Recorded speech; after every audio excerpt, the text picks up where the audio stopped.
Hello everyone. मेरा नाम सामर्थ्य है। आज जो एसएससी सीजीएल का एग्ज़ाम हुआ है 12 सितंबर को, उसका एनालिसिस करते हैं कि कैसा रहा है 12 सितंबर का दिन। सॉरी, मैं कल एक वीडियो नहीं बना पाया क्योंकि कल पूरे दिन में इस वीडियो के बारे में जो जानकारी मैंने इकट्ठी की है, जो सारे फैक्ट्स इकट्ठे किए हैं, उसके लिए मुझे फील्ड पर उतरना पड़ा था और मेरा काफ़ी ज़्यादा टाइम उस चीज़ में लग गया। क्योंकि जो सेंटर्स जिन्होंने बनाए हैं, उन सेंटर्स के बारे में सारी जानकारी इकट्ठा करने में मुझे नहीं तो 60 किलोमीटर का ट्रैवल करना पड़ गया शहर के एक पॉइंट से दूसरे पॉइंट पे। बट फाइनली मैंने सारी डिटेल्स जो ये सेंटर एलोकेट कर रहे हैं, उसकी जितनी डिटेल्स हो सकती थी जबलपुर में, मैंने सारी निकाली। और मैं आपको बताऊंगा कि कितना ज़्यादा करप्ट सिस्टम है इनका, जिसको यूज़ करके ये लोग सेंटर एलोकेट कर रहे हैं।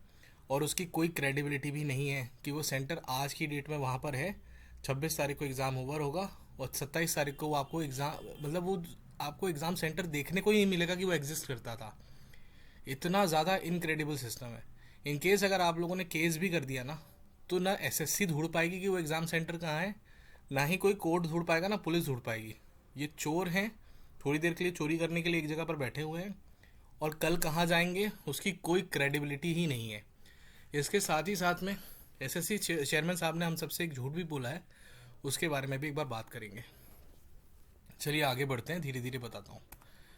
पहली चीज़ तो ये है कि कल के पेपर में बहुत सारी जगह पर टेक्निकल और एडमिनिस्ट्रेटिव इश्यूज देखने को मिले, जहाँ पर कई एग्ज़ाम सेंटर्स पे एग्ज़ाम कैंसिल भी करना पड़ गया। तो मेरा ये कहना है कि मान लीजिए अगर 12 से 13 जगहों पर एग्ज़ाम कैंसिल हुआ है तो वहाँ तो इश्यूज होंगे ही होंगे। जहाँ पर एग्ज़ाम कैंसिल नहीं हुआ है, एसएससी के हिसाब से तो वहाँ इश्यूज हैं ही नहीं। मतलब मेरे पास भी कई सारे कैंडिडेट्स के मैसेजेस पड़े हुए हैं कि उनके एग्ज़ाम में हर तरीके के इश्यूज आ रहे थे, लेकिन उनका एग्ज़ाम कैंसिल क्यों नहीं हुआ, पर्टिकुलर कुछ ही जगह पे कैंसिल क्यों हुआ। और कुल मिला के सेंटर एडमिनिस्ट्रेटर, आपने बताया था कि सेंटर के एडमिनिस्ट्रेशन में आपने खुद लिखा हुआ है कि एसएससी का भी एक ऑफिशियल होगा। 260 के 260 सेंटर में एसएससी का भी ऑफिशियल होगा।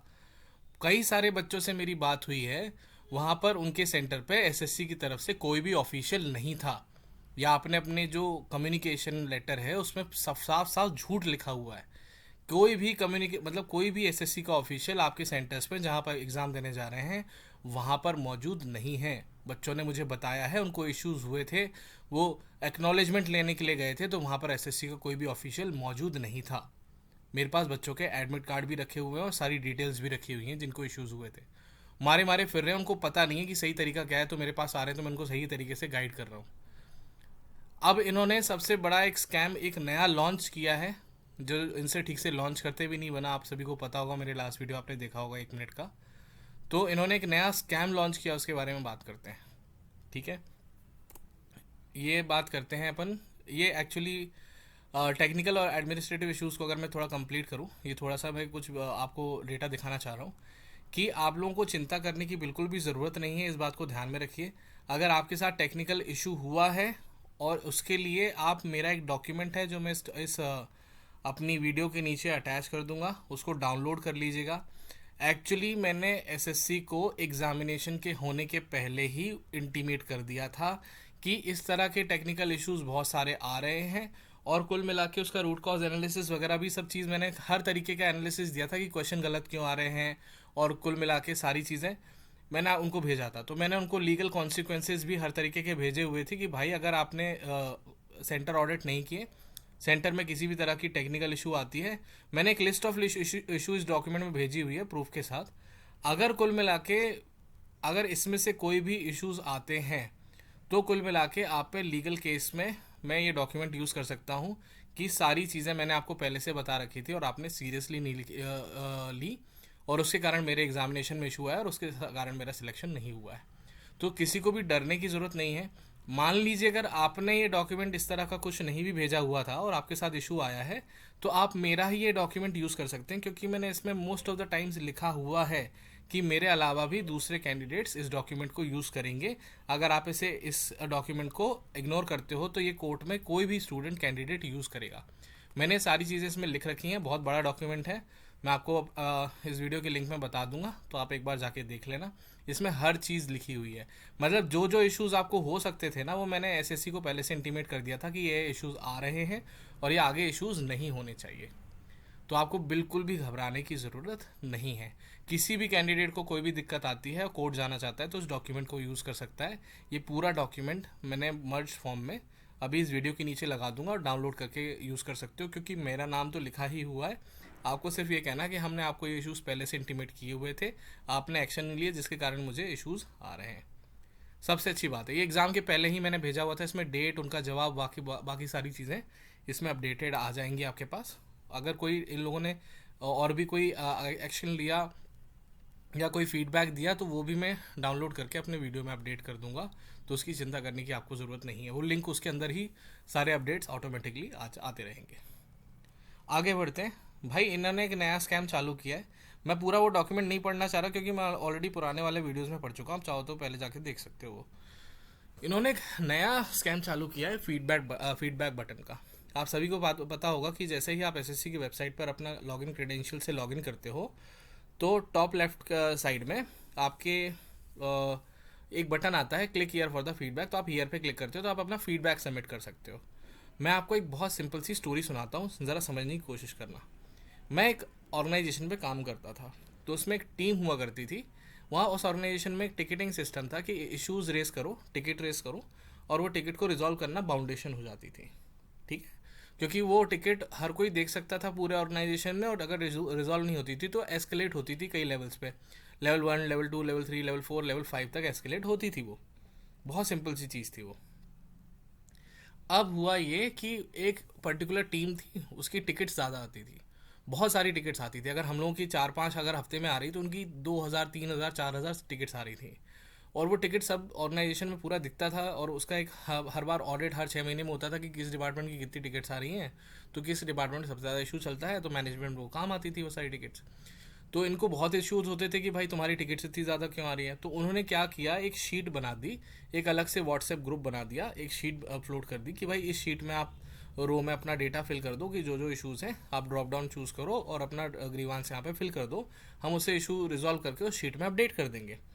अब हुआ ये कि सारा उन्होंने मना कर दिया कि भाई हम टिकट ही रिजॉल्व नहीं करेंगे, तो कई सारी 3-4 दिन तक उनको दिक्कत आई, या एक दो हफ्ते तक दिक्कत आई कि टिकट रिजॉल्व नहीं कर रहे थे, तो एस्केलेशन आए। लेकिन धीरे धीरे लोगों को समझ में आ गया कि यार ये लोग शीट से ही काम करना शुरू कर देंगे, तो उन्होंने शीट में फिल करना शुरू किया। और वहाँ पे जो टिकटिंग सिस्टम है, वहाँ पे 2,000 का जो नंबर दिखता था, वो 150-200 पर वीक तक पहुँच गया। तो अचानक से अगर देखा जाए तो मैनेजमेंट के हिसाब से क्या हुआ, उस पूरी टीम की इशूज़ आना ही बंद हो गए। लेकिन एक्चुअली इश्यूज सॉल्व रिजॉल्व करने का चैनल उन्होंने अपना खुद का बना लिया था। तो ये जो फीडबैक बटन आपका एसएससी की वेबसाइट पे दिख रहा है, ये वही स्कैम है जो आपके साथ हो रहा है। एसएससी की एक्चुअली क्या हो रहा है, ग्रीवांसेस बहुत ज़्यादा आ रही हैं पीजी पोर्टल में।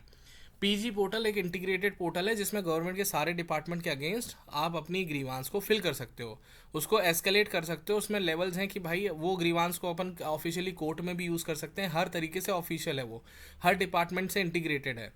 अगर वहाँ की रिपोर्टिंग जनरेट होगी तो उसमें दिखाई देगा कि एसएससी के बहुत सारे इश्यूज आए हैं, लोगों ने बहुत ज़्यादा ग्रीवांस फिल की है। उनसे बचने के लिए ये चाहते चेयरमैन तो आपको ये भी बोल सकते थे कि ग्रीवांस पोर्टल के थ्रू आप, जो ऑफिशियल मीडियम है जिससे सारा रिकॉर्ड मेंटेन होता है, जो डिलीट नहीं हो सकता, वो सारी चीज़ें छोड़ के उन्होंने एक ऐसा फीडबैक बटन दिया है जिसमें आप एक बार फीडबैक सबमिट कर देते हो, तो जो फीडबैक सबमिट किया उसका प्रिंट आउट भी नहीं मिलता आपको, उसका प्रिंट आउट भी नहीं मिलता है। आपको हो सकता है कोई आगे चल के ये लोग ईमेल इंटीमेशन दे कि हाँ आपका फीडबैक सबमिट हो गया है, लेकिन इनकी कोई बाउंडेशन नहीं है। आपने कोई फीडबैक एसएससी के एग्जाम के अगेंस्ट दिया है और एसएससी के चेयरमैन के बाहर किसी को पता ही नहीं चलेगा। उन्होंने अंदर ये कुल मिला के वही चीज़ है कि उन्होंने अंदर ही अंदर अपनी बात दबा दी। फीडबैक सबमिट करने से, एसएससी की वेबसाइट से फीडबैक सबमिट करोगे तो आगे किसी को पता थोड़ी चलेगा, और ना ही वो बाउंड है। आगे चल के अगर आपसे पूछ लेंगे कि आपने क्या फीडबैक सबमिट किया था, तो आपके पास तो उसका प्रिंट आउट भी नहीं है। एसएससी उस फीडबैक को एक्नॉलेज करने से भी मना कर देगा कि ऐसा कोई फीडबैक मिला भी था। बोल देगा कि आपने तो कुछ और फीडबैक दिया था कि मेरा एग्जाम अच्छा गया है, आप बोल रहे हो कि एग्जाम बुरा गया है। कोई एक्नॉलेजमेंट नहीं है, कोई उसकी अकाउंटेबिलिटी नहीं है, कोई उसका इंटीग्रेशन नहीं है बाकी डिपार्टमेंट्स के साथ, कोई एस्केलेशन नहीं है। आपका फीडबैक जमा होने का मतलब ये थोड़ी हो जाएगा कि आपने फीडबैक दिया तो ये लोग री एग्जाम करवा लेंगे। उसका कोई प्रूफ है आपके पास? कोई प्रूफ नहीं है। ये एक बहुत बड़ा स्कैम इन्होंने लॉन्च किया हुआ है फीडबैक का। तो आप जब भी फीडबैक तो सबमिट करिए, क्योंकि उन्होंने बोला है कि आप, उन्होंने ऑफिशियली नोटिस में बोला है कि फीडबैक बटन से सबमिट कीजिए, जो भी है ठीक है, अच्छी बात है। फीडबैक सबमिट करने के साथ साथ आपको पब्लिक ग्रीवांस पोर्टल में जो ड्रॉप डाउन्स हैं मिनिस्ट्रीज के, ऐसे स्टाफ सिलेक्शन कमीशन के, वहां से आपको अपना प्रॉपर चूज करके, जो भी ड्रॉप डाउन्स मैंने बताए हुए हैं, जो भी ड्रॉप डाउन्स आपको पहले से पता है, उसको चूज करके सही चैनल के थ्रू ग्रीवांस भेजना मैंडेटरी है। नहीं भेजोगे तो इनको, ये आपकी बात को दबा देंगे। आप एक बार अपनी फीडबैक इसमें सबमिट करके देखो, और बिना उसके अगर करके देखोगे तो वहां आपका कोई भी रेजोल्यूशन नहीं मिलेगा। लेकिन पब्लिक ग्रीवांस पोर्टल पे अगर करोगे तो उस ग्रीवांस को आप क्या बोलते हैं, एस्केलेट कर सकते हो, कोर्ट तक ले जा सकते हो। इनकी फीडबैक बटन किसी भी काम की नहीं है। एक डस्टबिन है फीडबैक बटन, फीडबैक एक डस्टबिन की तरह ट्रीट होगा मैक्स टू मैक्स, उससे ज़्यादा कुछ नहीं होगा। ये लोग ग्रीवांस को एड्रेस करें नहीं करें, उनकी कोई लाइबिलिटी नहीं है इस फीडबैक बटन की। कोई नहीं देख रहा कि इस फीडबैक बटन में कोई पूछने वाला नहीं है, ना ही पीएमओ ना ही डीओपीटी, कोई नहीं पूछने वाला कि इस फीडबैक बटन में तुम्हारे पास कितने ग्रीवांस आए थे, तुमने कितने एड्रेस किए। इन्होंने चैनल ही दूसरा डाइवर्ट कर दिया है भाई। एसएससी चेयरमैन की इतनी औकात नहीं कि वो बोल दे कि भाई हम पब्लिक ग्रीवांस को क्या बोलते हैं एड्रेस नहीं करेंगे, अब फीडबैक बटन पे आओ। भाई वो प्राइवेट ऑर्गेनाइजेशन थी, वहां पे एक हफ्ते उन्होंने काम चला लिया, जिसका मैं एग्जांपल दे रहा था। ये गवर्नमेंट ऑर्गेनाइजेशन है, इन्होंने अपना एक चैनल ग्रीवांस पोर्टल खोला कैसे, किसकी परमिशन से खोला? इनके लिए, इनके पास इस चीज़ का अप्रूवल है कि ये फीडबैक यहाँ से ले सकते हैं और यहाँ से एड्रेस कर सकते हैं? इसका कहीं से इनके पास रिटर्न अप्रूवल है? नहीं होगा, क्योंकि एक कोलेटेड, एक इंटीग्रेटेड पोर्टल ऑलरेडी होने के बावजूद ये लोग अपना नया चैनल बना के बैठे हुए हैं फीडबैक का। देखा जाए तो कुल मिला के इसकी कोई ऑथेंटिसिटी इस फीडबैक पोर्टल की नहीं है। फिर भी क्योंकि एसएससी ने बोला है कि वहां से वो एड्रेस करेंगे, आप वहां भी भेजिए, और कुल मिला के पीजी पोर्टल से भी भेजिए, पीजी पोर्टल के डॉक्यूमेंटेशन में। और यहाँ पे एक शीट डाउनलोड कर लेंगे कि किसका कितना फीडबैक था, एक CSV download comma separated value sheet download हो जाएगी, उसमें आपकी कोई वैल्यू नहीं है। पीजी पोर्टल से अगर कंप्लेन करोगे तो आपकी एक प्रॉपर फाइल तैयार होगी, रैट टेप होके, जो भी कंसर्न डिपार्टमेंट है, अथॉरिटी है, उसकी टेबल तक वो पहुंचेगी, उसकी अश्योरिटी की आपका अलग से मैटर सुना जाएगा। आपको बिल्कुल भी आइडिया नहीं है कि ये फीडबैक बटन कितना बड़ा स्कैम है। अगर आप किसी कॉर्पोरेट में अभी तक काम नहीं किए हो ना, तो आपको मतलब, इसलिए आपको एग्जैक्टली मैं जो कह रहा हूँ उस चीज़, उसकी सीरियसनेस समझ में नहीं आ रही होगी अभी। तो ये कुल मिला के फीडबैक पोर्टल जो है ये पूरी तरह से स्कैम है, इसको यूज़ करना बंद कर दीजिए। आगे आते हैं तो क्वेश्चन पेपर। भाई क्वेश्चन पेपर इनका जो वर्जन था, ये 15 मिनट पहले बना रहे थे, इसकी कहानी मैं आपको बता देता हूँ। ये भी आपके साथ 12 तारीख को स्कैम हो चुका है, और आज भी स्कैम होगा, आगे भी चल के स्कैम ही चल रहा है। इन्होंने साफ साफ बोला था कि क्वेश्चन पेपर बनेगा, उसको कोई भी मैनुअल इंटरवेंशन नहीं होगा, कोई भी नहीं देख सकता। 15 मिनट पहले एग्जाम के पेपर बनता है और सीधा बच्चे तक पहुंचता है। बहुत बात सिंपल है। ललन टॉप का इंटरव्यू सबने देखा हुआ है, जो 53 मिनट का है, 54 मिनट का है, उसको एक बार फिर से देख लेना, अगर उस बात को अगर आपको वेरीफाई करना हो। शुरू में ही उन्होंने बता दिया है, मतलब फर्स्ट हाफ में ही बता दिया है। बात यह है कि क्वेश्चन पेपर में जो मैनुअली वो ऑटोमेटिकली ये लोग बना रहे थे, उस सॉफ्टवेयर के बारे में मैंने पूरी स्टडी की थी, और इनको ये पूरा ग्रीवांस लिख के भेजा था, जिसमें इनका जो जवाब है वो कुछ इस तरह से मेरे पास आया था। शायद इसमें दिखा नहीं पा रहा हूँ क्योंकि मैंने पूरी स्क्रीन वो कर रखी है, और मैं अगर बंद करूँगा तो रिकॉर्डिंग बंद हो जाएगी। तो लेट्स सी कि क्या है। तो मैंने आपको अलग से ये शेयर कर दूंगा लिंक, आप चाहो तो देख सकते हो। इनका जो रिमार्क है, ये जो पेज है ना, इसमें नीचे नीचे की तरफ इनका रिमार्क लिखा हुआ है कि your points will be considered for further compliance. इसी पेज पे लिखा हुआ है कि आपने जो इनपुट दिया है हमें, उसको हम आगे जो कंप्लायंस करेंगे, अपने पॉलिसीज़ बनाएंगे, उस पर यूज़ करेंगे। मतलब मैंने बात सही कही होगी। मैंने इनको बताया था कि इनका ऑटोमेटिक पेपर जनरेशन जो है वो एआई नहीं है, पहली चीज़ तो वो उन्होंने मान लिया भाई एआई नहीं है। ललन टॉप के इंटरव्यू में भी चेयरमैन ने बोल दिया। मैंने ये वीडियो जो बनाया था वो इसी चीज़ के ऊपर बनाया था कि भाई एआई नहीं है आपका। मैंने यहाँ पे लिखा भी हुआ है कि कुल मिला के एआई नहीं था, मैंने पूरा दिया हुआ है डॉक्यूमेंट, शायद में इसमें पूरा नहीं आ रहा है। तो सजेशन इसमें लिखा हुआ है, देखिए, your suggestions have been noted for compliance. ये पूरा मैटर मैं अभी लिंक डाल दूंगा, तो आप डाउनलोड करके एक बार फिर से देख लेना। उसमें कुल मिला के मैंने लिखा भी हुआ है, फिर मत कहिएगा बताया नहीं था पहले। मैंने ऑफिशियल लेटर में ही लिख के भेजा था कि पहले नहीं बताया, ये मत बोलना। अब कुल मिला के क्या है कि ग्रीवांस इन्होंने एआई लॉन्च कर दिया अपना कि एआई से पेपर बनवाएंगे। फिर मैंने इन्हें समझाया कि जो सॉफ्टवेयर वो यूज़ कर रहे हैं वो किस तरह से काम करता है, और मैंने उनको कन्विंस किया कि भाई ये एआई नहीं है। उसके लिए मैंने यूट्यूब पर वीडियो भी डाला हुआ था, अपना ग्रीवांस भी फिल किया हुआ था। ग्रीवांस के अंदर मैंने जो अटैचमेंट भेजी थी उसमें वीडियो का लिंक भी डाला हुआ था, उन्होंने वीडियो भी देखा होगा वो चीज़। तो जो वीडियो उन्होंने देखा वही लर्नर टॉप में जाके उन्होंने 4 से 8 मिनट, अगर वीडियो में देखोगे लर्नर टॉप के वीडियो में 4 से 8 मिनट में वो मैं समझा रहा हूँ, वही चीज़ वो 4 से 8 मिनट में वो समझा रहे हैं कि उनका पेपर कैसे बनता है। उसके पहले चेयरमैन को कोई जानकारी नहीं थी कि उनका पेपर कैसे बनता है। अब उसके बाद क्या हो जाता है, ये जो डॉक्यूमेंट्स वगैरह मैंने सबमिट किए हुए थे कि क्वेश्चन पेपर, ये मैंने आज ही सबमिट किए हैं कि भाई इनका क्वेश्चन पेपर मैनुअली नहीं बन रहा है। बहुत सिंपल सीधी सी बात है। मैंने आज इनको बताया कि भाई इनका जो क्वेश्चन पेपर है और जो सॉफ्टवेयर ये पहले बता रहे थे, उस सॉफ्टवेयर की स्टडी की सिलेक्शन फेज जब पेपर हुआ था सबको समझ में आ गया, स्टेनो के पेपर में भी सबको समझ में आ गया कि उसके कितने सारे बग्स हैं। वो बग्स भी मैंने इनको पहले से बता रखे थे कि इतने सारे बग्स हैं इस क्वेश्चन पेपर मेकिंग में, आपको फेस करने पड़ेंगे। वो सारे बग्स इनको फेस करने पड़े। फिर उसके बाद वो चेयरमैन साहब आए और सिलेक्शन फेज के बाद ही आए थे, एग्जामिनेशन के बाद, और वो बोलते हैं कि ना हम इस तरह से ऑटोमेटिक पेपर बनाते हैं कि 15 मिनट पहले बच्चे के पास पहुंचता है। सही बात है। मतलब वो जो सॉफ्टवेयर है 15 मिनट पहले क्वेश्चन ऑटोमेटिक बनाने वाला, क्वेश्चन पेपर बनाने वाला, वो अभी भी काम कर रहा था। लेकिन जो सीजीएल का कल पेपर हुआ है, मैं एक फीचर बता देता हूँ। अगर 4 क्वेश्चन लगातार एक ही कॉम्प्रिहेंशन पैराग्राफ के हैं और रैंडम फंक्शन के थ्रू वो फैच कर रहा है क्वेश्चंस, क्योंकि पता नहीं है कि कौन सा क्वेश्चन फैच होना है, तो रैंडम फंक्शन लगा रखा उन्होंने कि कोई भी क्वेश्चन फैच हो सकता है। तो 4 लगातार एक ही कॉम्प्रिहेंशन के या एक ही क्लोज टेस्ट के 4 क्वेश्चन फैच होने का पॉलिसी ही नहीं है उस पूरे प्रोडक्ट के अंदर। मतलब जो सॉफ्टवेयर है उसमें ये फीचर ही नहीं है कि कॉम्प्रिहेंशन के 4 लगातार क्वेश्चन वो फैच कर ले। ये भी फीचर नहीं है कि एक ही क्लोज टेस्ट उठा के वो 4 क्वेश्चन लगातार वो फैच कर ले। अब इन लोगों ने देखना बहुत सारी, मैं ये छोटी चीज़ नहीं है, मैं जो चीज़ें बता रहा हूँ ध्यान ध्यान से धीरे धीरे सुनते रहना। बहुत सारी चीज़ें बता रहा हूँ। इन्होंने घपला भी कहाँ किया और घपला करने की प्लानिंग भी एग्जाम करवाने से पहले इन्होंने चालू कर दी थी। अब हुआ क्या कि क्वेश्चन पेपर, तो मैं तुम्हें बता रहा हूँ कि कॉम्प्रिहेंशन भी आया कल के क्वेश्चन पेपर में, क्लोज टेस्ट भी आया है। उस सॉफ्टवेयर में फीचर ही नहीं है। तो 2 चीज़ें ये कर सकते थे, मैंने इनको ग्रीवांस में लिख के भी भेजा है कि 2 चीज़ें कर सकते थे कि ये सारी चीज़ें, सॉरी मैं दिखा नहीं पा रहा हूँ अभी, स्क्रीन शेयर को जिस तरह कर रखा है, रिकॉर्डिंग चालू है, मैं बीच में रोकना नहीं चाहता।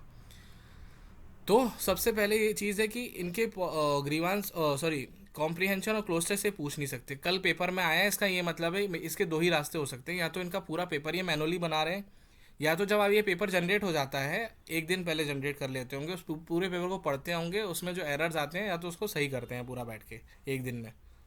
क्योंकि एरर रेक्टिफाई करना पूरे पेपर बनाने से थोड़ा ज़्यादा आसान है अगर देखा जाए तो, क्योंकि इनका क्वेश्चन बैंक तो पूरा पॉल्यूटेड है, उसमें तो कचरा भरा हुआ है। तो ये ऑटोमेटिक या तो पूरा क्वेश्चन पेपर ही मैनुअल बना रहे हैं, या तो वो क्वेश्चन पेपर ऑटोमेटिक जनरेट करके उसके पूरे एरर्स को रेक्टिफाई कर रहे हैं। सीधी बात, बॉटम लाइन ये है, इट इज़ इम्पॉसिबल कि आपका question paper as said by chairman version आ रहा है विदाउट मैनुअल इंटरवेंशन आ रहा है। इम्पॉसिबल है, ये पॉसिबल ही नहीं है टेक्निकली। मैं आपको सीधी सीधी बात बोल रहा हूँ। आज ही मैंने चेयरमैन को लिख कर भेजा अपना ग्रीवांस। उनको मैंने यही बोला है कि भाई आप झूठ बोल रहे हो। मैंने डीओपीटी सेक्रेटरी मैम को भी भेजा हुआ है, मैं उनको भी बताया कि आपका चेयरमैन झूठ बोल रहा है, या तो इस चीज़ को करेक्ट कर दो और डिसिप्लिनरी एक्शन चेयरमैन के अगेंस्ट लो कि पब्लिक में इस तरह के झूठ ना बोला करे अपनी प्रोसेस के बारे में। ये रेस्ट अश्योर्ड रहिए, थोड़ी दिन में क्वेश्चन पेपर, जैसे मैंने बताया कि एआई नहीं है, तो थोड़े दिन बाद आके लर्न टॉपिक खुद बोला ना कि एआई नहीं है, और प्रोसेस जो मैंने समझाई थी वही जाके रिपीट की उसने।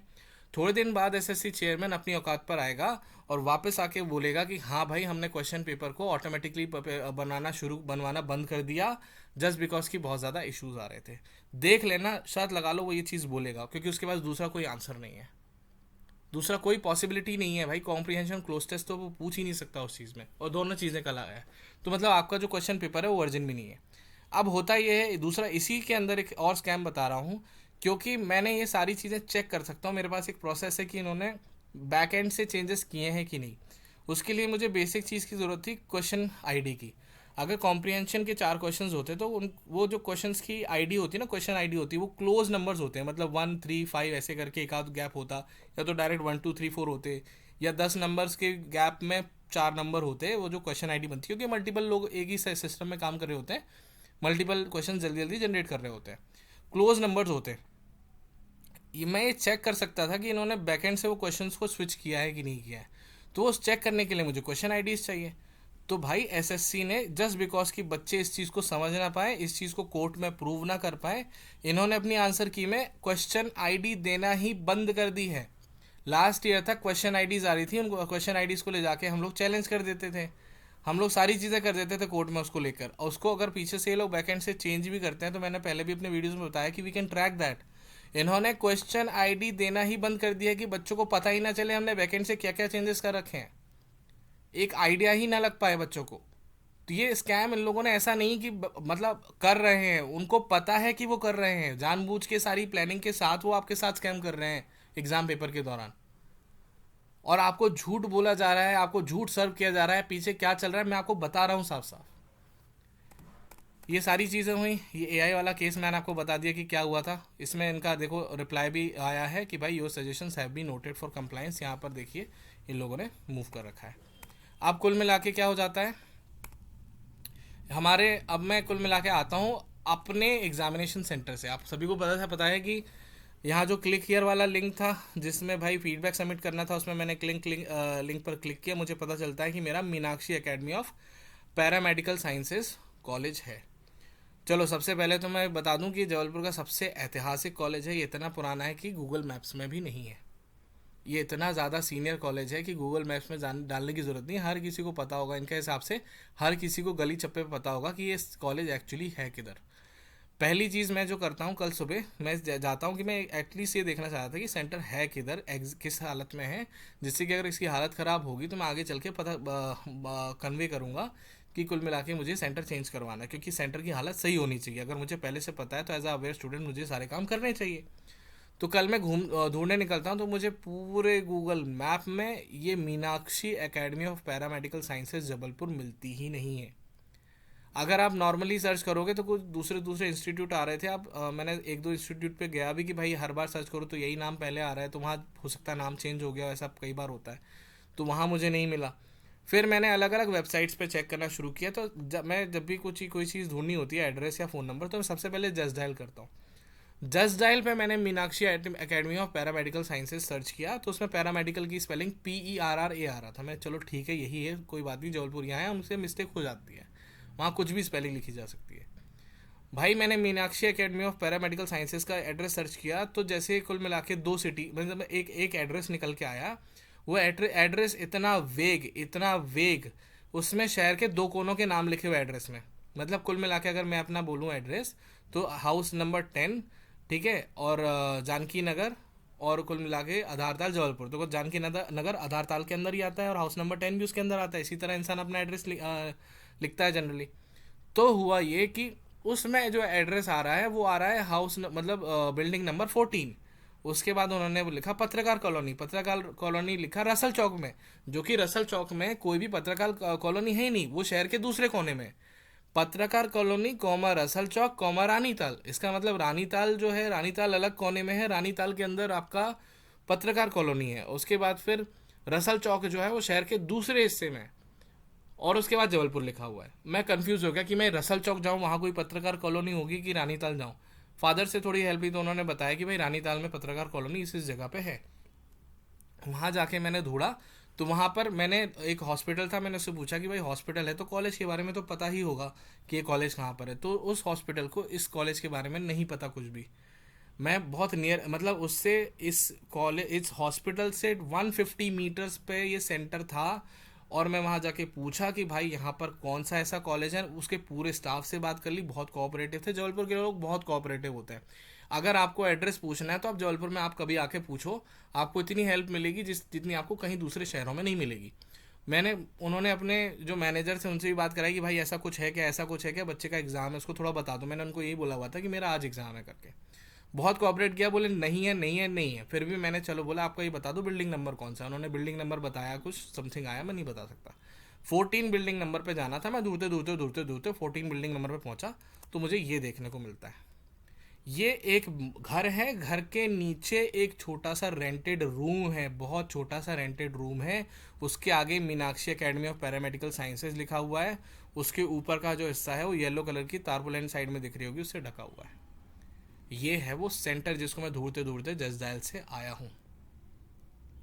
आप सोचो ये उसमें ओनर से बात कर रहा हूँ, ओनर से बात हुई तो बोले यार ये लॉक लगा हुआ है। मैंने भाई मेरे को एग्ज़ाम है, आप मुझे बताओ कि कहाँ है। तो ओनर ये कह रहा है कि इनके यहाँ गमी हो गई है, अभी ये ऑफिस नहीं है, लॉक है, आज ही गमी हुई है, शायद वो इलाहाबाद की तरफ गए। मैंने ठीक है मेरा तो एग्ज़ाम है, आप बात करवाओ। मैंने उनसे बोला बात नहीं हो पाएगी, फ़ोन नहीं उठा रहे, तो मैंने उनसे पूछा कि भाई एक्चुअली इसका जो एसएससी सेंटर कहाँ बना है, इनका जो एकेडमी है कहाँ है जहाँ बच्चे आके पढ़ते होंगे, वो तो बता दो। तो इनका जो बिल्डिंग ओनर था उसको कोई आइडिया नहीं था कि इनकी एकेडमी किधर है, कैसे काम करती, कुछ भी नहीं है, कुछ आइडिया नहीं था उसको। बिल्डिंग ओनर था वो, उन्होंने बिल्डिंग के अंदर एक रूम के अंदर एक पूरा कॉलेज चला रखा है, पूरा कॉलेज का ऑफिस खोल रखा है। कोई आ जा रहा है, क्या अंदर हो रहा है, क्या बिजनेस हो रहा है, क्या काले काम हो रहा है, कुछ आइडिया नहीं है। बिल्डिंग ओनर को भी कोई आइडिया नहीं कि इनका सेंटर है किधर। फिर लकीली मैंने दो तीन पड़ोसियों से बात की, फिर पता चलता है कि इनका एक स्कूल था, एक स्कूल है नूतन मराठी करके, यहाँ पे इनका सेंटर, इन्होंने कॉलेज खोल रखा है। तो मैं ज़्यादा डिस्टेंस पे नहीं था तो यहाँ पहले पहुँचा। तो इसमें अगर आप देख रहे होंगे कि नूतन मराठी प्राथमिक कॉलेज है, तो यहाँ बीच में से एक गेट दिख रहा होगा। गेट के अंदर जाते ही बिल्डिंग के बीच में बीचों बीच एक गेट है, वहाँ से सीढ़ियों से ऊपर की तरफ जाते हैं। अंदर जाके मैंने सबसे पहले प्रिंसिपल से बात की कि मुझे इस जगह पर जाना है, पर्टिकुलर इस कॉलेज में जाना है। प्रिंसिपल ने मुझे बोला कि फर्स्ट फ्लोर पे चले जाओ। मैं खुश कि मैंने चलो फाइनली जैसा भी है मिल तो गया। फर्स्ट फ्लोर पे जाता हूँ तो पूरा खाली पड़ा होता है, दो रूम होते हैं, उसके अंदर कोई भी इक्विपमेंट, डेस्क वगैरह कुछ नहीं, खाली नेकेड फ्लैट जैसा पड़ा होता है। नीचे जाके प्रिंसिपल से मैं वापस पूछता हूँ कि भाई क्या हुआ भाई इस कॉलेज में, क्या भाई कॉलेज कहाँ गया आपका? तो वो कॉलेज आपको नहीं मिला क्या? मैंने देखा वहाँ पे कुछ भी नहीं था। तो बोले हाँ शायद खाली कर दिया होगा, अब कहीं और चले गए होंगे। फिर मैंने वो उनसे पता चलता है कि रेगुलरली अभी थोड़े दिन के लिए आए थे, थोड़े दिन वहाँ रहे और उसके बाद उन्होंने खाली कर दिया। अब मैंने उनसे पूछा कि उनका फ़ोन नंबर दे दो, फ़ोन नंबर उनके पास नहीं। ठीक है, कॉलेज चल रहा है, कॉलेज का फ़ोन नंबर कोई भी कनेक्ट उनके पास नहीं। कॉलेज आगे कहाँ खिसक के चला गया, कोई आइडिया नहीं है। कोई आइडिया नहीं था कि भाई ये जो मेरा सेंटर है Meenakshi college academy of para medical science, ये किधर जा रहा है, कहाँ ऑफिस है, किस जगह चल रहा है, कितनी दिन चल रहा है, किसी को कोई आइडिया नहीं है। It is a very much surprise element for everyone. हार के मैं बाकी सेंटर्स पे जा गया जहाँ पर एग्ज़ाम हो रहे थे। वो काफ़ी हिस्टोरिक सेंटर्स हैं, वहाँ बहुत सालों से एग्ज़ाम कंडक्ट करवा रहे हैं, बड़े बड़े कॉलेजेस हैं, वहाँ दिक्कत नहीं थी। घर जा रहा हूँ मैं पूरे शहर का चक्कर लगाकर घर जा रहा हूँ। घर जाते समय मुझे रैंडमली एक बंदा मिलता है, जब मैं अपने फेवरेट जगह पर खाना खा रहा था, तो वहाँ मुझे रैंडमली लोग आके उस होटल में पूछते हैं कि ये कॉलेज कहाँ पर है। मैंने भाई मेरे घर के पास क्यों पूछ रहे हैं, मैं जाके उनसे बात करता हूँ। तब मुझे पता चलता है कि ये लोग कैंडिडेट हैं और उस कॉलेज को ढूंढ रहे हैं। मैंने बोला मैं भाई पूरा शहर छान मारा हूँ, तुम लोग अपना एडमिट कार्ड दिखाओ तो मैं थोड़ा गाइड कर देता हूँ। तो मुझे पता चलता है कि एक जंगली इलाके में एक आईटी पार्क बना हुआ है जबलपुर में, वहाँ पर, चलो आईटी पार्क अच्छा बना हुआ है मैं मानता हूँ, तो वहाँ पर है। तो मैंने यार आईटी पार्क में कैसे होगा भाई, आईटी पार्क में मेडिकल साइंस कॉलेज का काम क्या है? मैंने उनसे पूछा, एड्रेस लिया, मैंने एड्रेस कॉपी करके वहाँ पर पहुँचा और देखता हूँ ये आईटी पार्क का कॉलेज है। अब भाई मैं वहाँ की फ़ोटो अगर मैं आपको दिखाऊं इस समय, ये एग्जैक्टली वही जगह है श्रीजी इन्फोटेक, जहाँ पर एग्ज़ाम सेंटर है ये Meenakshi academy of paramedical sciences. तो बात यह है कि अगर गूगल फोटोज़ में जाके देखोगे तो यहाँ पर ये बिल्डिंग में कहाँ कहीं भी नहीं लिखा कि ये श्रीजी इन्फोटेक है। पहली चीज़ तो हो सकता है साइड में कहीं लिखा भी हो। और कल जाके देखा तो यहाँ बड़ा बड़ा एसएससी एग्ज़ाम का बैनर लगा हुआ है, ऊपर भी बढ़िया बड़ा बैनर लगा हुआ है, साइड में भी बड़ा बैनर लगा हुआ है। ऊपर लिखा हुआ है Meenakshi academy of paramedical sciences, नीचे लिखा हुआ है श्रीजी इन्फोटेक। एड्रेस भी जो मैंने मांगा था ओनर से, लास्टली बात हुई तो उन्होंने एड्रेस जो मुझे गूगल लोकेशन भेजा वो भी श्रीजी इन्फोटेक की भेजी। मीनाक्षी एकेडमी का कोई भी गूगल लोकेशन है ही नहीं, क्योंकि हर बार चेंज करते रहते हैं। तो बेसिक सिचुएशन आपको मैं समझाता हूँ कि है क्या। बेसिक सिचुएशन ये है कि एक मेडिकल कॉलेज है जिसकी कोई लोकेशन नहीं है, कि वो कोई स्थिति नहीं है उसकी क्लियर कि वो किधर है, उसका ऑफिस किधर है, वहाँ बच्चे किस जगह पढ़ने आ रहे हैं। उस कॉलेज में पैरामेडिकल साइंस के अकॉर्डिंग इक्विपमेंट, सिलेबस, बुक, किताबें, टीचर कुछ है कि नहीं, कोई आइडिया नहीं है, कोई आइडिया नहीं है। सिर्फ एक कॉलेज है पेपर पर, लोग हैं उसको चलाने वाले, उसके नाम पे कुछ ना कुछ ये अर्निंग कर रहे होंगे, तभी तो चल रहा है ना। जो मैं यहाँ इस स्कूल की बात बता रहा हूँ, स्कूल काफ़ी पुराना है, बहुत पुराना है, पूरे जबलपुर को इस स्कूल के बारे में पता है, मुझे ढूंढने में बिल्कुल भी दिक्कत नहीं हुई, बहुत पुराना स्कूल है। इस स्कूल के अगर 2 कमरे मुझे किराए पे लेने हो तो मैक्स टू मैक्स 3 या 4 हज़ार में पर रूम के हिसाब से 2 रूम किराए पे मिल जाते हैं। इतनी औकात है सेंटर की, कुल मिला के अगर देखा जाए तो ये मीनाक्षी एकेडमी सेंटर की इतनी ही औकात है कि इतना वो बेयर कर सकते हैं अपनी लिवलीहुड चलाने के लिए।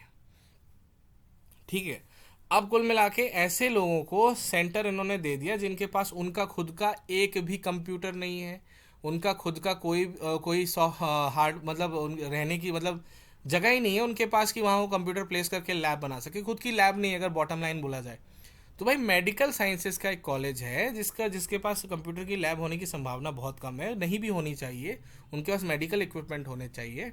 ऐसे लोगों को आईटी लैब का एक टेंडर भी मिल जाता है, उस टेंडर को वो आगे फॉरवर्ड कर देते हैं या तो उस जगह को रेंट कर लेते हैं। श्रीजी इन्फोटेक का जो लैब है उन्होंने रेंट कर लिया होगा। भाई ये क्या खिलवाड़ चल रहा है क्या? जब किसी के पास आईटी लैब नहीं तो उसको कॉन्ट्रैक्ट क्यों मिल रहा है? जो क्योंकि इस पैरामेडिकल कॉलेज का नाम तो मैंने एसएससी की वेबसाइट पे देखा है, तो देखा जाए तो इसी के पास कॉन्ट्रैक्ट है सेंटर का, सेंटर इसी का है। इसने पर्टिकुलर थोड़ा पैसा काट के आगे जाके एक सस्ती सी लैब इन्होंने किराए पर ले रखी है। लैब कैसा काम कर रही है उसके बारे में मैंने ज़्यादा पड़ताल नहीं की, बहुत थक चुका था। तो भाई अगर श्रीजी इन्फोटेक के पास ही लैब थी तो श्रीजी इन्फोटेक को क्यों नहीं कॉन्ट्रैक्ट मिला? पैरामेडिकल साइंसेज के कॉलेज को क्यों कॉन्ट्रैक्ट मिल रहा है, किस रीज़न से मिल रहा है? इसमें कुल मिला के तो ये मतलब कुल मिला के, और अगर देखा जाए क्रेडिबिलिटी की बात करें तो ये जो पैरामेडिकल कॉलेज है जिसका खुद का एक कैंपस तक नहीं है, कॉलेज का एक खुद का कॉलेज का कैंपस तक नहीं है, तो क्या ही महान क्रेडिबिलिटी होगी इन लोगों की। और यहाँ ये मुझे एग्जाम कंडक्ट करवाने के लिए भेज रहे हैं, आप अश्योर करते हो कि यहाँ पर एक फेयर एग्जाम हो पाएगा इस जगह पर? आज की डेट में श्रीजी इन्फोटेक का ये लोग किराए पे ले रखे हैं कैंपस, इन लोगों ने 2 लैब किराए पे ले ली, 4 लैब किराए पे ले ली, 5,000 कंप्यूटर किराए पे ले लिए, वॉट एवर इज दैट। अब कल जाके जब आपका पेपर कंप्लीट हो जाएगा और आप जाके सर्च करोगे, जाके इस कैंपस को देखोगे कि इस कैंपस में क्या है, तो आपको इस कॉलेज का, पैरामेडिकल कॉलेज का एक बैनर तक टंगा हुआ नहीं मिलेगा। आप जाओगे गार्ड से पूछने की कहाँ गया तो उसको कोई आइडिया नहीं, ओनर से पूछोगे तो नंबर नहीं देंगे कि बंदे कहाँ गए। कोर्ट केस करोगे एसएससी तक नहीं ढूंढ पाएगा 2 महीने बाद कि ये लोग कहाँ गए, किन को कॉन्ट्रैक्ट मिला था, कौन सा परिवार था, कहाँ भाग के चला गया, कुछ आइडिया नहीं है। कोई क्रेडिबिलिटी नहीं है कि इंसान कहाँ विस्थापित हो जाए। इनको इन्होंने मेरा खुद का एग्जाम सेंटर है उसकी बात कर रहा हूँ मैं, किसी और के एग्जाम सेंटर पे जजमेंट नहीं दे रहा हूँ। तुम मेरा एग्जाम सेंटर एसएससी वालों ऐसी जगह करा रहे हो जिनकी कोई कैंपस नहीं, कोई क्रेडिबिलिटी नहीं, कल गायब हो जाएंगे लफड़ा करके सारे चीटिंग से पास करवा के, तो तुम लोग क्या कर लोगे?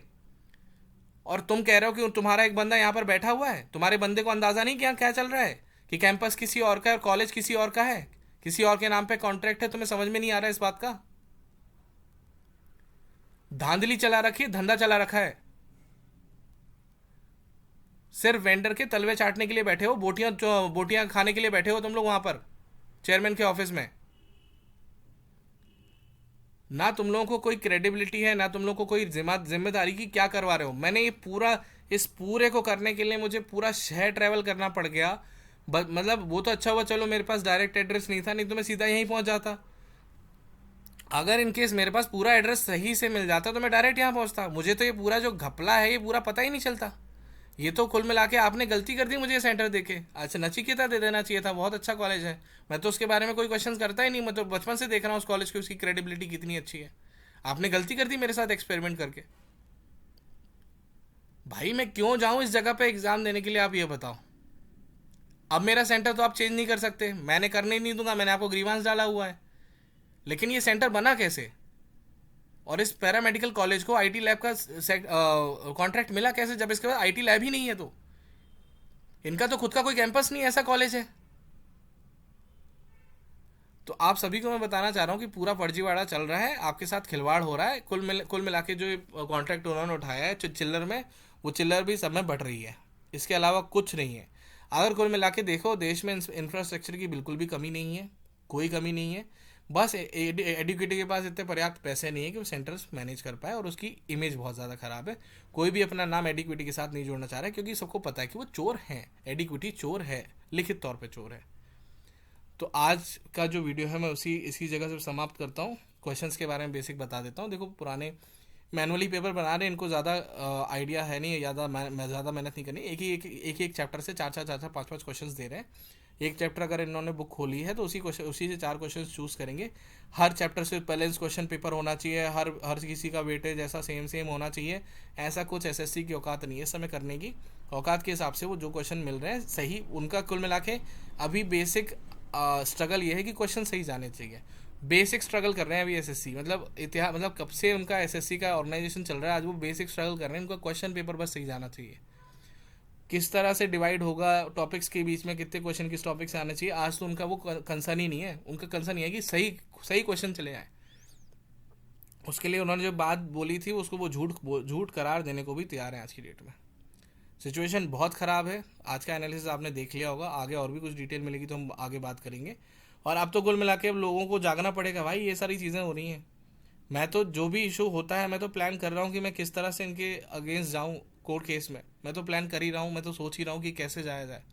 मुझे तो ये डर है कहीं मुझे जानबूझ के पुश कर करके पास ना कर दें कि ये बंदा आगे चल के पास ना हो जाए करके।